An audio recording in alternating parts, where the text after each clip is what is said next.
Bienvenidos a Soy Violentos o Macabro Podcast. Yo soy Ali. Y yo soy Dee. Y hoy Dee nos contará de un caso que sucedió en Moreno Valley, California. The disappearance of 17-year-old Norma Lopez sent shockwaves through the Inland Empire in July 2010. She vanished without a trace while walking home from summer school, leaving her loved ones desperate for answers. Her friends and family retraced her steps, only to uncover the chilling remains of her school binder, her purse, and a broken earring. For a decade, the case remained a haunting mystery. Then, after 10 agonizing years, her family finally learned the truth.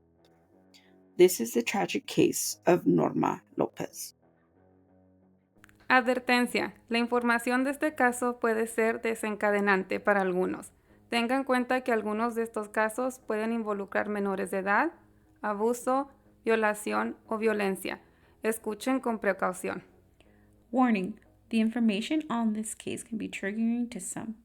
Please be advised that some of these cases may involve children, abuse, rape, and violence. Listen with caution. First and foremost, I want to give a big thanks to Annette for bringing this case to our attention. Until Annette brought it up, I really didn't have much of information on this case. So knowing what happened and being from Southern California made me feel like it was important to share this case, especially because I had no idea what was happening. I had no idea about what came about it and when it was resolved. So thank you so much to Annette for letting us know about this case. Queremos mucho, nomás queremos que estés aquí con nosotros. Estés mirando esto y te comuniques con nosotros lo más pronto que sea posible. Okay. I love you, mija. I heard she had never done anything to anyone. My mom was heartbroken since the first day. She couldn't sleep, she couldn't eat. She just wished she could have done something. Norma Angelica Lopez was born on December 29th, 1992 in West Covina, California, to Martín and Norma López. She was the middle child of 6 siblings. She was bubbly, happy, and a beautiful teenager. She was very friendly and had many friends. And she was also an avid dancer and was aspiring to be a fashion designer. Her family recalls her as being a very hardworking teenager. She was very dedicated to her studies, and for that reason, she was trying to pursue a higher education as quickly as she could. Norma had aspirations for attending college in the upcoming year, and she was so eager that she decided to head start on completing her high school diploma. Norma was going to have extra classes during the summer in order for her to put her education, to top tier, to graduate in order for her to go to college. On July 15, 2010, she attended summer school at Valley View High School, where she was enrolled in a biology course. After class, Norma planned to visit her friend's house to meet up with her sister and her other friends, which is something that they typically did during the summer. As soon as summer school was over, they would go to somebody's house and just hang out. And according to court testimony, this routine was very common. So she would take the specific route from Valley View High School to her friend's house pretty much all throughout the week. The Los Angeles Daily News reported that Norma usually walked this path with her boyfriend at the time. However, on this particular day, he was running late. He was going to stay a little bit longer in school, so she decided to take the route on her own since, he was taking longer than usual. According to court testimony, Norma was supposed to arrive at the house, her friend's house, at 10 a.m. But 10 a.m. rolled around and Norma was taking a long time.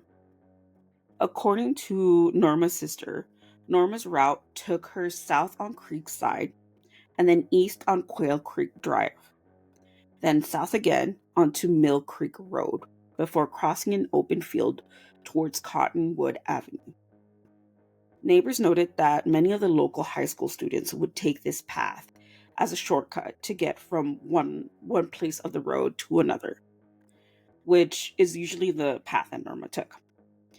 And if you're, aware of like the Inland Empire and Ontario and Moreno Valley, there's big lots of like empty fields. So her plan was that instead of going around the block in order to go to the neighborhood, she would just cross the path from one side to the other. During this path, it was just a field with a few trees here and there. So she was like, no big issue.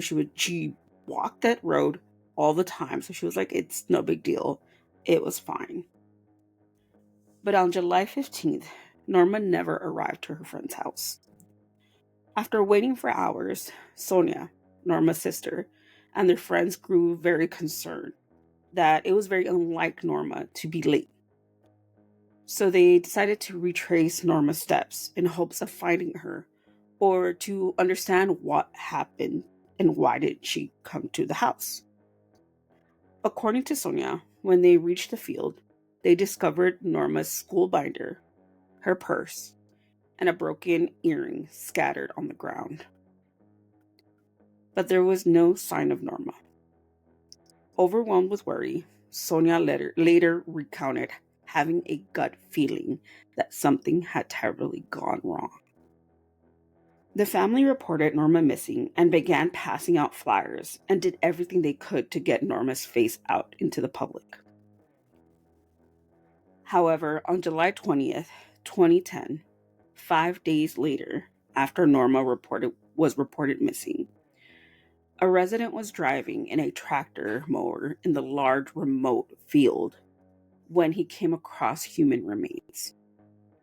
According to court document, the decomposed body was shirtless and had clad jeans, and she was face down in the ground next to the grove of olive trees. So the place where the body was covered in just olive trees. So you really couldn't see her body from the sky or from the side of the road. It was like kind of buried like in a ditch. Due to the intense heat, her body was badly decomposed, and authorities couldn't determine a cause of death. The medical examiner could only speculate that Norma had most likely died of strangulation or asphyxiation. Authorities reached out to the Lopez family and alerted them about the human remains and asked for Norma's dental record since the body was badly decomposed. Later on that day, they made a positive match and confirmed that the body was of 17-year-old Norma Lopez. At around 2 p.m. on July 21st, 2010, authorities held a press conference determining that the body that was found was of Norma.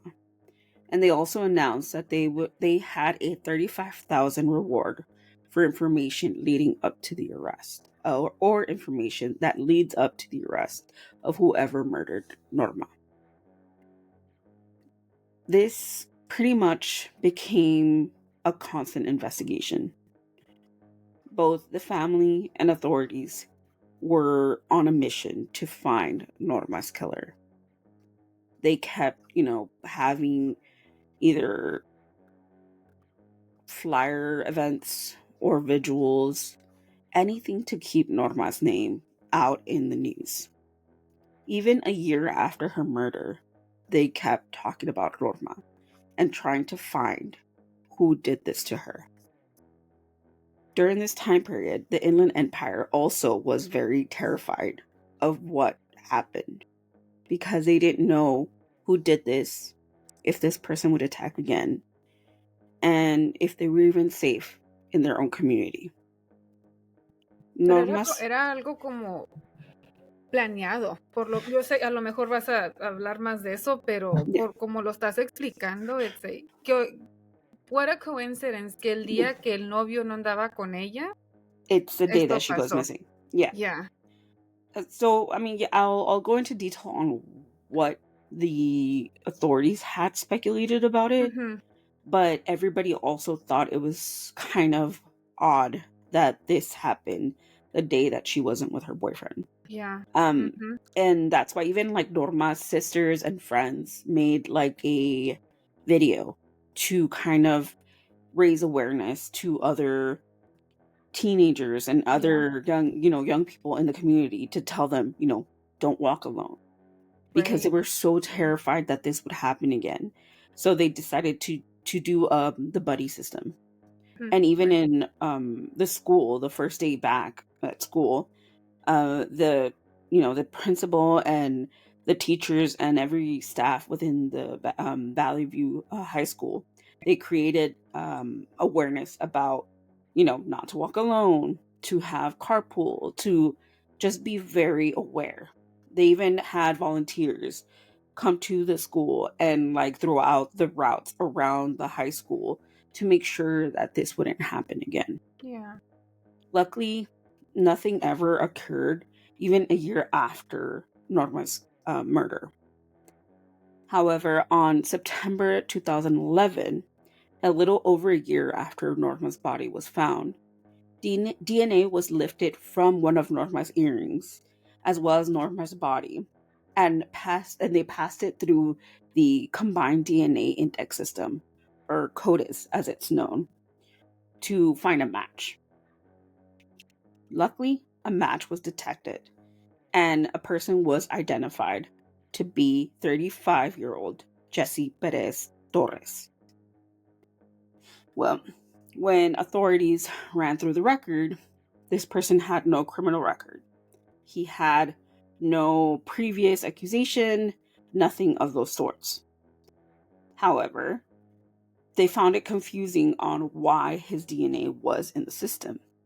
And it turns out that he did have one previous assault case, and they bring it up during trial. Thanks to the DNA,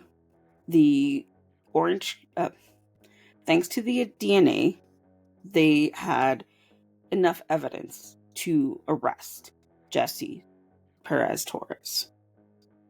According to the Orange County Register, Jesse lived in the same neighborhood where Norma's friend lived. The assumption is that Jesse would watch Norma walk the route and waited until she was walking that same path alone. Neighbors stated that Jesse lived with his wife and 2 children and generally kept to himself. Helena Silva, Jesse's next-door neighbor, told the Orange County Registry, quote, That was the weird part. He left really quickly. She also recalls him acting quote-unquote creepy, and mentioned that he would come and go from his house at odd hours. According to the same article, Jesse's family had been gone for a while before he decided to move out. On April 2011, he began selling his belongings and mentioning that he was going to relocate to Arizona.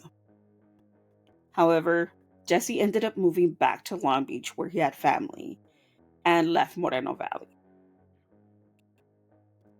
Wow, ni se trató de esconder. No. Qué bueno, yeah, pero él pensó que nunca lo iban a agarrar. Yeah, because he was like 2 hours away. Yeah, exactly. But he also, the fact that there was no real evidence or anybody that actually saw him or knew that he was around the area or had any connections to Norma, it was very hard for anything to come about, like what happened to her. Yeah, so he thought he had made the perfect crime. He did. He was like, I'm good, they're not gonna catch me. Yeah, if he literally, if he hadn't done the next few things that I'm going to talk about, he would have literally not been caught. Court record. I know. It's good. It's a good feeling when they make mistakes, huh? Yeah, it is, because then crimes are solved. Yeah. And cold cases are solved, and there's peace for the family, and there's justice for the victims. Court records revealed that Jesse was previously charged with a felony spousal abuse, assault, and criminal threats. However, the case was dismissed since his wife failed to appear in court. Disturbing details emerged about how Jesse's DNA ended up on CODIS. A woman testified in court saying that years earlier he had attacked her, forcing her into his car at knife point, taking her home and assaulting her. Prosecutors revealed that the police had uncovered photos of victims tied up naked, and they argued that Jesse abducted Norma after his wife left him, and during this point in time he was struggling with his depression and he was heavily drinking. So basically saying that due to his divorce, due to the assault that came about, this was kind of his way of kind of relieving those urges in a way, which is dumb for me because it still makes no sense to me on why you would do that to a teenage girl. Okay, you're depressed, estás triste, Yeah. get it, pero para hacer algo así, there's no excuses. Yeah. They also suggested that he was watching Norma and following her as she went about her daily routine. So instead of just saying that she was just a random person that he decided to assault, that he was actually stalking her in a way and just watching her every move, because he knew what time she was coming out of school, where, she was crossing paths, and the fact that she wasn't with her boyfriend that day. So it almost made it seem like he was being a very, like, a predator and just watching, keeping a close eye on her. Yeah. Porque estaba muy bien planeado. Exactly. Para que le saliera todo bien, in quotation marks. Like, lo tenía bien planeado. He knew where she was walking. She knew she was going to be alone. Like, it wasn't like que él pasó en su carro y la miró and like, oh, I'm going to take her. Like, no, it was really well planned. Yeah. Everything was perfectly done to the point that there was something that just didn't seem like it was just at random. Right. And it's not something that would happen to just any random person. He was keeping a close eye on her. Yeah. Jesse Perez Torres was arrested by Moreno Valley Police on October 2011 in Long Beach, California, in suspicion of murder and kidnapping and to commit rape. He was booked and his bail was set at $1 million. One of the biggest challenges when it came to Norma's case is that they needed strong evidence to support on their theory that Jesse committed the murder. Additionally, the frequent changes between defense and prosecutors just signified even more delays when it came to the trial, resulting in the case taking 8 years to finally reach trial in 2019. Wow. I know. So mostly because his attorneys were saying that there wasn't enough strong evidence and the DNA was quote unquote misused during the extraction, that there was other people's DNA in that same, clothes or earrings during the time of discovery, that it wasn't valid. So that's why they were like, the evidence of DNA isn't strong enough for you to prosecute Jesse in this trial. Even though the prosecutors determined that there was just his DNA was everywhere. Right. Yeah. Yeah. It's like, I know they're doing their job, and I get it, porque han visto muchas personas, desafortunadamente, que son condenados when it wasn't them. Yeah. I get they're trying to do their job, like the lawyers, but a veces me pongo a pensar, how do these lawyers que están al lado del perpetrator, how do they sleep at night?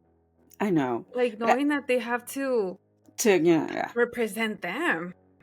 It's very tough, especially with this case also, because even though there was DNA evidence about this, and even though he had this previous accusation, he still had people in his corner talking about his good character when it came to his trial.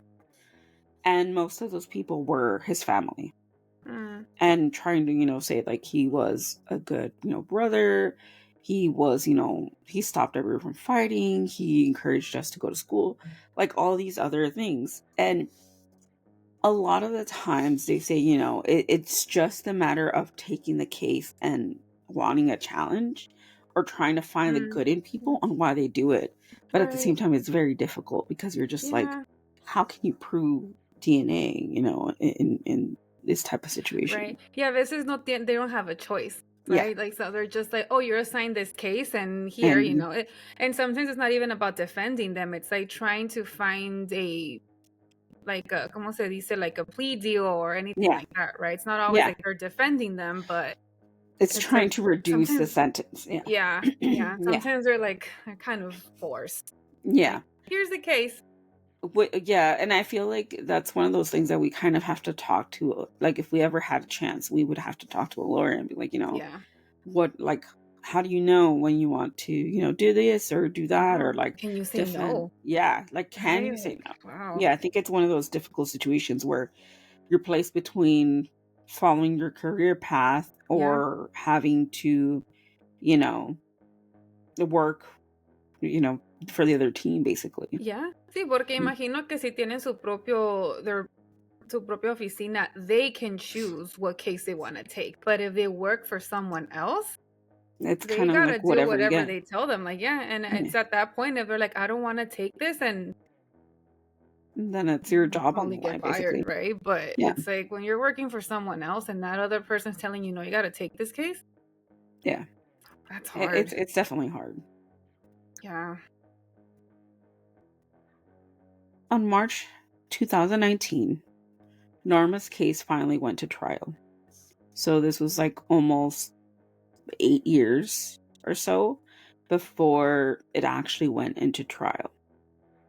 Jesse's attorney argued that multiple DNA samples were found in Norma's earrings and suggested that Jesse was an easy target because he lived near the crime scene.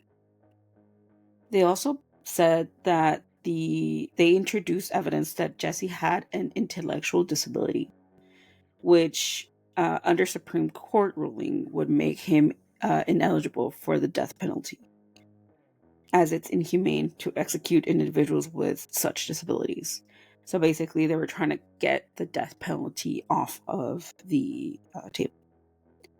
However, Riverside County Deputy District Attorney Kevin Beecham presented a compelling argument to the jurors, saying, quote, "The DNA is the most important evidence in this case. It is the most damning evidence we have. He left his DNA all over her. Her pants, her purse, earrings, it all points to the same person. It's too coincidental to be coincidence." Another crucial piece of evidence that was found was surveillance footage from a security camera near Valley View High School, capturing the last image of Norma alive. The footage shows a green SUV cruising slowly into the direction she was walking. Less than 5 minutes later, the same vehicle was seen speeding away from the area. According to court documents, Jesse owned a green Nissan Xterra at the time, which is also classified as an SUV. So basically, they're just saying that there was a car that looked exactly like his at the time, that same time, at that same place. Everything's pointing at him. Yeah. Towards him. Yeah. On December 4th, 2020, now 44-year-old Jesse Perez Torres was convicted of first-degree murder. Jurors also found that the murder occurred during the kidnapping of Norma, making it a felony. Jesse showed no emotion as he heard his verdict. A week later, they sentenced Jesse to death. Riverside County Superior Court Judge Bernard J. Schwartz said, quote, "The killing of Norma Lopez and the dumping of her body like a piece of garbage can only be described as disgusting. The defendant displayed an utter disregard for human life as a threat to society. No question about that." Yeah. At the sentence hearing, Norma's sister read a letter from the family. In the letter, Norma's mother said, quote, "I took Norma to school that day, not knowing it was the last time I will ever see her again. That's the day this nightmare started. Without Norma, my house is filled with pain and sadness. In my house, there is no happiness like how it was when Norma was here. Everywhere in the house, there was laughter and happiness. It was beautiful, but that all ended the day Norma did not return home to us." Norma's sister told the judge, quote, "They say that time heals everything, but it doesn't.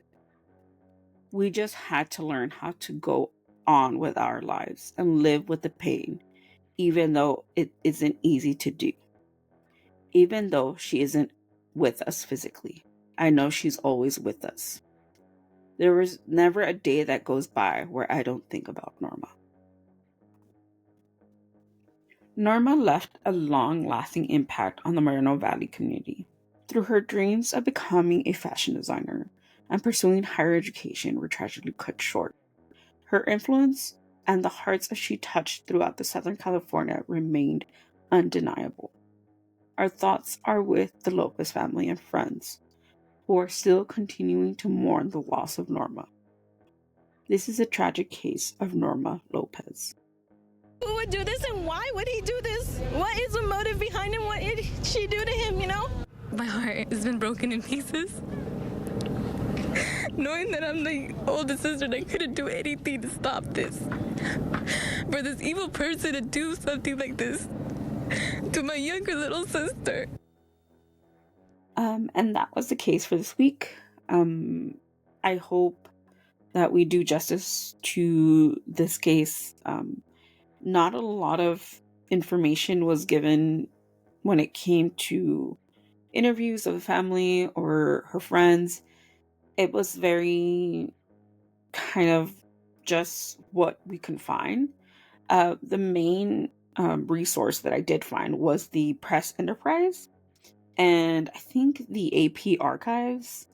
Those two were the main articles and videos that I found on YouTube about Norma and her family and everything that was up to date on her case. There was very little to no information. So I know that this case is a little bit on the older side, and some of the resource might not be there because, of time or whatever, but we do hope that if you are interested in the case, learning more about the case, our resources will be linked in the description below, as well as, your own research if you want to go ahead and look it up. It's a very tragic case, and I'm unbelievably touched by the Moreno Valley community and how they came together for Norma and for her family, as well as for the high school. A lot of these teenagers, Que brincaron todos a proteger a los demás. a lot of these teenagers were like very aware of the situation and were very on board to help one another when it came to this tragic death, since they didn't know what was going on or what happened, or if this person was going to do something to the rest of their classmates. So the fact that they jumped on it was really fantastic and very admirable. Alguien que hace algo así, it's a high chance that they're going to do it again. Exactly. I mean, even through the court testimonies, when we saw that, he had already previously attacked somebody, and we don't know if he had done it before that person or after that person. Yeah. And even in when the ex-wife was she basically accused him of domestic abuse and assaulting and, being very aggressive towards her. So it just shows that he had a pattern. Regardless of any circumstances, he had a pattern. Wait, sorry, I was And gonna ask you, Mhm. did they do an assessment to see if he had a learning? No, it wasn't they a learned disability. No, it was a. it was not a learning disability. They just said that his IQ was at 58, I think. And that his reading levels were really low. Um, but they said that it's very conflicting because it's not that he wasn't intelligent, it's just that he didn't have the capability of understanding what he was doing, basically. That's what the court Hmm. was saying. Oh, sorry, not a learning disability, an intellectual Yes, an disability. intellectual disability. Yeah. So it was more of a him not understanding. Um, Mm. but what they were saying is that he could, yeah, maybe he does have a low IQ, maybe he doesn't read or understand or anything. He's like, Right. but But they were like, he he is a knew what he what? was doing. Yeah, but he was also a welder, so he had to do his welding exam, and he passed that in the Mm. first try without any assessment. So they found it pretty odd that even though he had very low IQ, very low reading levels, Mm. that he still had the capability of becoming a welder and becoming an employee in that field and hold, his career. So they were like, it's pretty odd to, you know, be concerned that he had this intellectual disability and also have like hold himself accountable for his job and his well-being. So it's a very it's very complex sometimes, but you can definitely see that there's a lot of plots to the story, that there's like a Yeah. lot of holes in it. and Mhm. and yeah, because right before even recording this case, I had came across where the police were actually accusing um an assistant, a teacher assistant, that lived near the high school, Mm. and he had the same kind of vehicle and everything, but his DNA never appeared in the earrings or anything. So it was hard for them to narrow it down to be that person. But at the same time, it's like I feel like the police and the family were very very involved in the case, so they made sure to get the right person, and I Yeah. truly feel that they did. But anyways, if you want to learn more about this case, definitely send us a message, or just type in on Google, Norma Lopez Moreno Valley or Jesse Perez Torres. Just use different keywords and you'll find the full like articles. I had to go through a few and found here and there a few stuff, but definitely a very complex case. But overall, I'm very proud of the community and what they did for Norma and they did for her family, because even though the family and her siblings were very strong during this whole process, you can tell that the community really came together for them, and to see that happen and so effortlessly was very beautiful. So yeah, I just wanted to let you guys know about that. But if you're interested in listening to the rest of our 130 episodes, cases or episodes that we have covered, just type in Some Macabro Podcast on Spotify, Apple Podcasts, Amazon Music, and wherever you can stream podcasts. And we will be there with our whole catalog. You can also watch our episodes. Well, some of our episodes, not all of them. You can watch some of them on YouTube. Just type in Some Macabro Podcast on YouTube, and we should have the video format of this case. And yeah, usually take like 1 or 2 days, right? Or like a couple of days before it's uploaded on YouTube. So you can check us out on YouTube. And I think that's about it where you can stream this episode. Anything else? Am I forgetting anything? Mm-mm. No? No. Okay. If you want to get a hold of us, if you want to talk about this case, if you want to talk to each other about this case, or if you want to, ask us anything or have any recommendations or any suggestions, you can reach us out on our social media platforms. We have Twitter, or X as it's known now, Blue Sky, Instagram, TikTok, Threads, and I think that's it. And for Snapchat. No, I'm kidding. No, not Snapchat. You can find us on all of those 5 different platforms as at SVSM_podcast, or you can find us on Facebook as So Macabro Podcast. Just type it in the search bar and we should pop up. I think that's about it. Yes. Or you can just go to linktree.com/Macabro Podcast, and all of our socials will be on the very top of that website thing. Sorry, sometimes it's becoming complicated to say all of that in one breath. But yeah, that's about it. Anything else? I feel like I'm forgetting something. No. I think that's it. I think that's pretty much it. Unless I'm forgetting something, then let us know. But so far, that's it. We covered everything. Yeah, it's getting closer to the holiday season, which means my brain starts to go to mush because work is getting complicated, as sure as I think it is for you. So, Yeah. so Holidays are always complicated. Yeah, so if you want to, send us photos of your pets dressed up in elf costumes or Christmas attire, that would be fantastic. I really love to see that. I know that my girls are going to dress up really cute outfits this upcoming season, so I'm excited for that. Aww. If you have any sort of recommendations on what you want us to research, what you want us to cover, please let us know. And we'll look into it. If you have any recommendations on what to dress up as, or that too. I'm not gonna lie. For the next few weeks, we're gonna dress up as something in every episode. I don't know if I can do that, but okay. Okay, one. Okay, one for sure. But yeah, I think that's about it. Unless I'm forgetting something. No, I think that's you're good. All right, cool. So for now, have a great holiday weekend. I hope you guys are doing something fun, and we'll see you guys next week. Yeah, we'll see you guys next week. Bye. Yeah. It always feels so awkward saying bye. I know. It's like, what do we say? Okay. What do we say? Yes. Adios. Bye. Stay spooky. Stay spooky. Bye. I'm going this again.